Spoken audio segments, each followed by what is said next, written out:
மாநகரம் படத்தை இயக்கி ரசிகர்களோட கவனத்தை ஈர்த்தவர் தான் லோகேஷ் கனகராஜ். அதுக்கப்புறமா கைதி, மாஸ்டர், விக்ரம், லியோ, கூலி அப்படின்னு சொல்லிட்டு அடுத்தடுத்த ஹிட் படங்களை கொடுத்து டாப் இயக்குனரா இடம் பிடிச்சிருந்தாரு. இப்போ இவரு நடிகராகவும் களமிறங்கியிருக்காரு. அதை தவிர ஜிஸ்குவாட் அப்படிங்கிற தன்னோட நிறுவனத்தின் மூலமா பல படங்களை தயாரிச்சுக்கிட்டும் வராரு. அருண் மாதேஸ்வரனோட இயக்கத்துல லோகேஷ் கனகராஜ் நடிச்சிட்டு இருக்க இந்த படத்துக்கு டிசி அப்படின்னு பேர் வச்சிருக்கிறதா சன் பிக்சர் நிறுவனம் அதிகாரப்பூர்வமான போஸ்டரை வெளியிட்டிருக்காங்க. இந்த படத்துல தேவதாசா லோகேஷ் கனகராஜும் பாலியல் தொழிலாளியா வாமிகாவும் நடிச்சிருக்காங்க.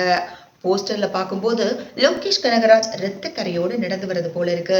சோ இந்த படத்தை பார்க்கும் போதே நமக்கு இந்த படத்து மீதான எதிர்பார்ப்பை எகிர வச்சிருக்கு அப்படின்னு தான் சொல்லணும். அது மட்டும் இல்லாம லோகேஷ் கனகராஜ் படம் அப்படின்னாலே எல்லாருக்குமே ரொம்ப பிடிச்ச ஒரு விஷயம். அதுவும் எல்சியூ கான்செப்ட் அவர் உருவாக்குனது ரசிகர்களிடையே அதிக எதிர்பார்ப்பை ஏற்படுத்துச்சு.